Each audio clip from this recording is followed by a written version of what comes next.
Olá, queridos viajantes da Palavra de Deus, sejam muito bem-vindos a este canal. Tudo bem com vocês? Para vocês que ainda não me conhecem, eu me chamo Mari Garcia e se você ainda não está inscrito aqui, este é o momento que você pode se inscrever. Ativa o sininho aqui embaixo, para o YouTube te avisar toda vez que eu postar um vídeo novo por aqui. Me segue nas minhas redes sociais, Instagram, Facebook e Telegram. Vai ser um prazer ter você comigo lá. E no meu segundo canal, Bíblia Falada, Mari Garcia. Os links estão todos na descrição, basta você clicar e será levado diretamente para lá.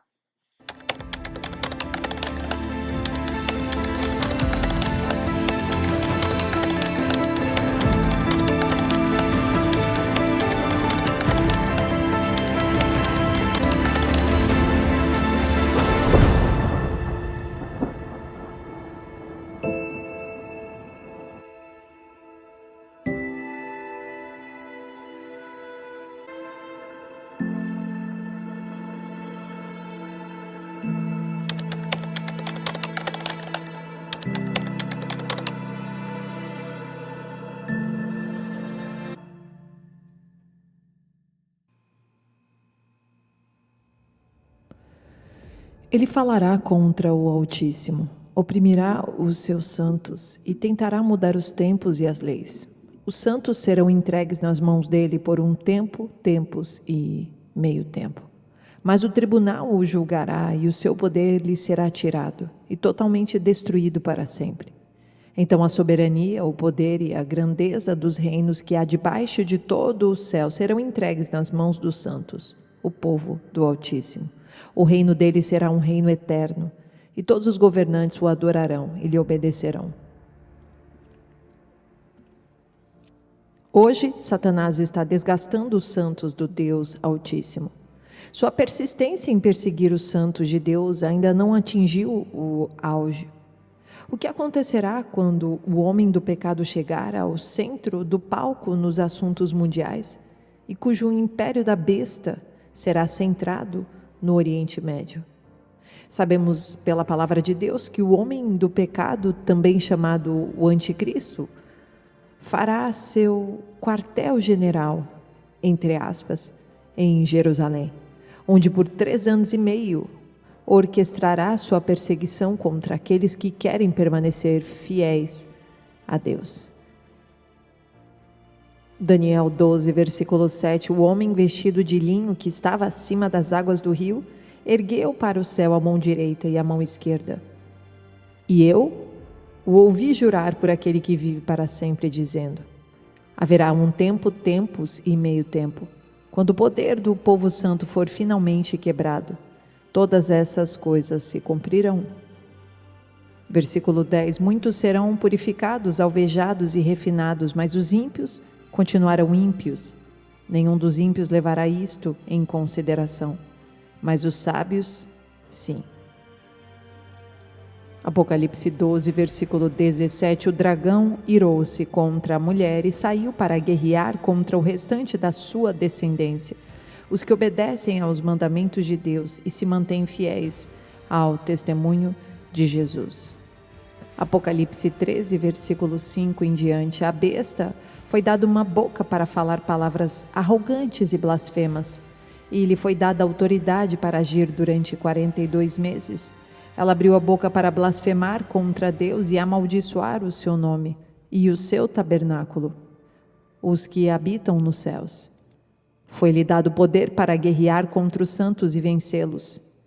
Foi-lhe dada autoridade sobre toda a tribo, povo, língua e nação. Todos os habitantes da terra adorarão a besta, a saber, todos aqueles que não tiveram seus nomes escritos no livro da vida do Cordeiro, que foi morto desde a criação do mundo. É também em Jerusalém onde o Anticristo e seu sistema, o império de bestas, encontrarão a sua própria morte. Nunca por mãos humanas, mas pelo poder de nosso Senhor Jesus, o Messias. Daniel 11, 45, armará suas tendas reais entre os mares no belo santo monte.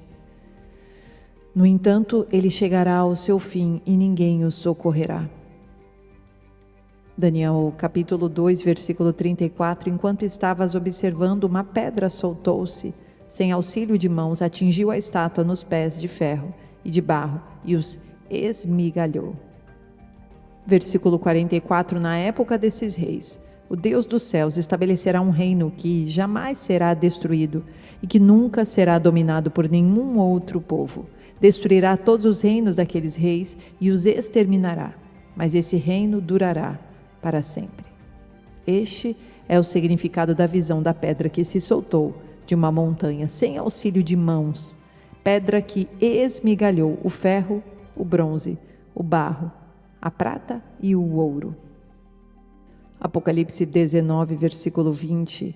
Mas a besta foi presa e com ela o falso profeta que havia realizado sinais milagrosos em nome dela, com os quais ele havia enganado os que receberam a marca da besta e adoraram a imagem dela. Os dois foram lançados vivos no lago de fogo que arde com enxofre. Sabemos que a palavra santos aplica-se a todos os verdadeiros crentes, tanto os judeus convertidos quanto os gentios, em ambos os testamentos. No Antigo Testamento, estes eram todos aqueles que acreditavam em Deus, que nasceram de novo pelo Espírito e esperavam ansiosamente pelo Messias, que viria no futuro, como dito pelos profetas, para redimir Israel de todos os seus pecados. Já os santos do Novo Testamento são crentes da nova aliança em Jesus. Quando olhamos para a cruz, também nascemos de novo e recebemos o Espírito da promessa, sendo limpos, redimidos e santificados pelo sangue, selados pelo Espírito Santo da promessa, e aguardamos o dia da redenção. Efésios 2, versículo 14.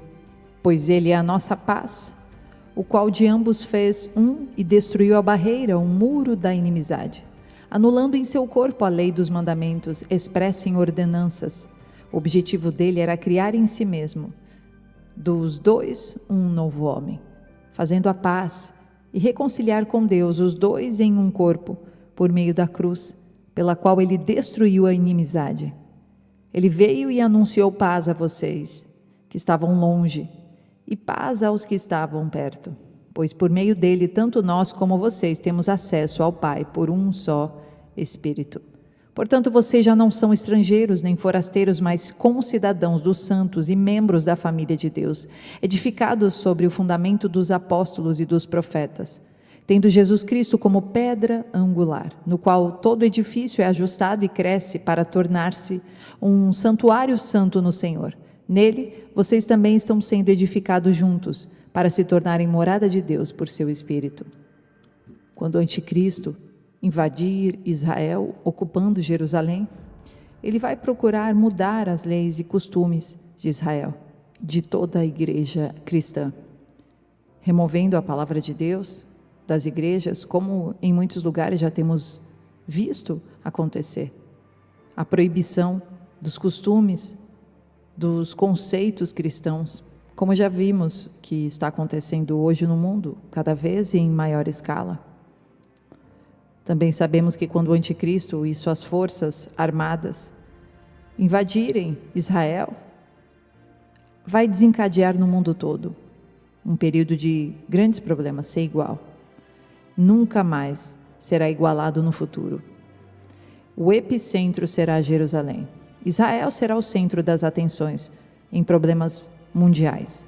E isso só acabará na segunda vinda de Jesus, o Messias. Daniel 12, versículo 1 em diante. Naquela ocasião, Miguel, o grande príncipe que protege o seu povo, se levantará. Haverá um tempo de angústia como nunca houve desde o início das nações até então. Mas, naquela ocasião, o seu povo, todo aquele cujo nome está escrito no livro, será liberto. Multidões que dormem no pó da terra acordarão, uns para a vida eterna, outros para a vergonha, para o desprezo eterno. Aqueles que são sábios reluzirão como o fulgor do céu, e aqueles que conduzem muitos à justiça serão como as estrelas para todo sempre. Após isso, a corte celestial de Deus se assentará. Os tronos dos juízes celestiais serão colocados, e o julgamento será pronunciado e executado. Daniel 7, versículo 9. Enquanto eu olhava, tronos foram colocados e um ancião se assentou. Sua veste era branca como a neve, o cabelo era branco como a lã. Seu trono era envolto em fogo, e as rodas do trono estavam em chamas, De diante dele saía um rio de fogo, milhares de milhares o serviam, milhões e milhões estavam diante dele. O tribunal iniciou o julgamento e os livros foram abertos.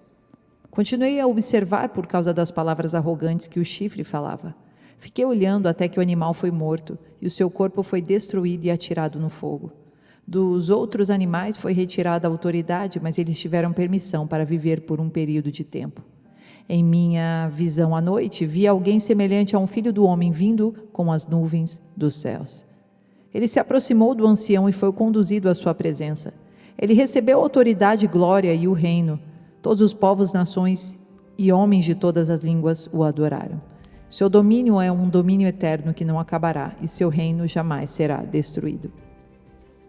Depois disso, todos os santos que foram arrebatados e ressuscitados na segunda vinda de Jesus herdarão o reino messiânico milenar na terra. Esses reinos terrestres que terão sobrevivido à segunda vinda de Jesus serão forçados a adorá-lo e a obedecê-lo. Daniel 7, versículo 27. Então a soberania, o poder e a grandeza dos reinos que há debaixo de todo o céu serão entregues nas mãos dos santos, o povo do Altíssimo. O reino dele será um reino eterno, e todos os governantes o adorarão e lhe obedecerão. Gênesis 49, versículo 10. O cetro não se apartará de Judá, nem o bastão de comando de seus descendentes, até que venha aquele a quem ele pertence, e a ele as nações obedecerão. Porque Satanás sabe que o seu tempo agora é curto, ele está fazendo de tudo para desviar o povo de Deus espiritualmente, causando problemas em casamentos cristãos, em relacionamentos pessoais, na área das finanças, da saúde, no seu local de trabalho, nos campos universitários, nas escolas primárias, secundárias, entre as crianças, entre adolescentes, trazendo confusão na sexualidade.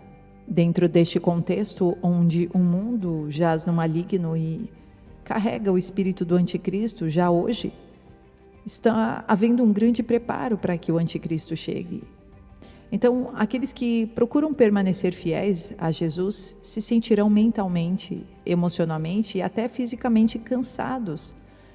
E muitas vezes acompanhados por uma sensação de peso, por meio de tantas tentações, ataques espirituais de todos os tipos, provações, aflições e dificuldades de todos os tipos.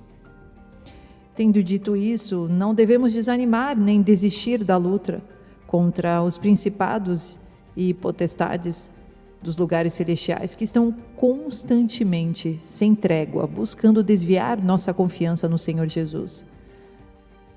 Devemos tomar uma posição de fé contra a depressão, o desânimo, a ansiedade, o cansaço e as emoções, enquanto lutamos contra essas forças espirituais. Não podemos nos dar por vencidos, porque senão o inimigo nos vence realmente facilmente. Precisamos nos renovar na palavra, em espírito, e que amanhã seja um novo dia. Vamos nos levantar pela fé, colocar a armadura de Deus diariamente, orar sempre no espírito, invocando o nome de Jesus, para nos capacitar pelo seu espírito e nos cobrir com o sangue de Cristo. Como lemos em Hebreus 12, portanto, visto que temos ao nosso redor uma tão grande nuvem de testemunhas, deixemos todo embaraço e o pecado que tão de perto nos envolve e corramos com perseverança a carreira que nos está proposta, tendo os olhos fitos em Jesus, o autor e consumador da fé, o qual pelo gozo que lhe está proposto suportou a cruz, desprezando a vergonha, e assentou-se à direita do trono de Deus. Pensem bem naquele que suportou tal oposição dos pecadores contra si mesmo, para que vocês não se cansem nem desanimem. Na luta contra o pecado, vocês ainda não resistiram até o ponto de derramar o próprio sangue. Vocês se esqueceram da palavra de ânimo que ele dirige a vocês como filhos. Meu filho, não despreze a disciplina do Senhor, nem se magoe com a sua repreensão, pois o Senhor disciplina quem ama e castiga todo aquele a quem aceita como filho. Suportem as dificuldades recebendo-as como disciplina. Deus os trata como filhos. Ora, qual filho que não é disciplinado por seu pai? Se vocês não são disciplinados e a disciplina é para todos os filhos, então Vocês não são filhos legítimos, mas sim ilegítimos. Além disso, tínhamos pais humanos que nos disciplinavam e nós os respeitávamos. Quanto mais devemos submeter-nos ao Pai dos Espíritos para assim vivermos. Nossos pais nos disciplinavam por curto período, segundo lhes parecia melhor. Mas Deus nos disciplina para o nosso bem, para que participemos da sua santidade. Nenhuma disciplina parece ser motivo de alegria no momento, mas sim de tristeza. Mais tarde, porém, produz fruto de justiça e paz para aqueles que por ela foram exercitados. Portanto, fortaleçam as mãos enfraquecidas e os joelhos vacilantes. Façam caminhos retos para os seus pés, para que o manco não se desvie, antes seja curado. O reino de Deus está agora em nossos corações, mesmo quando somos cansados, testados e provados. Ele coloca em nossos corações a sua presença, para continuar com a linha de chegada em vista, independente dos contratempos e os pesos carnais, tentações e os pecados que facilmente vão nos cercar ao longo da nossa jornada. Sabemos que está chegando a hora em que os santos herdarão o reino de Deus, não dentro de nós mais, mas fora de nós. Faremos parte de um contexto onde o Rei será o nosso Jesus, e nós co-reinaremos com Ele para todo sempre. Seu reino será um reino eterno, do qual faremos parte deste reinado. Por isso, procuremos fortalecer uns aos outros como irmãos e irmãs em Cristo Jesus, à medida que o dia do Senhor se aproxima, para que possamos ser achados fiéis até o fim. Como o profeta Isaías escreve, Isaías 53, versículo 3, fortalece as mãos fracas e firma os joelhos fracos. Diga aos que têm um coração ansioso, seja forte e não tema. Eis que o vosso Deus virá com vingança, com a recompensa de Deus. Ele virá e te salvará. Salmo 30, versículo 5. Lembre-se sempre de que a sua ira dura apenas um momento. O seu favor dura a vida inteira. O choro pode durar uma noite, mas a alegria vem pela manhã.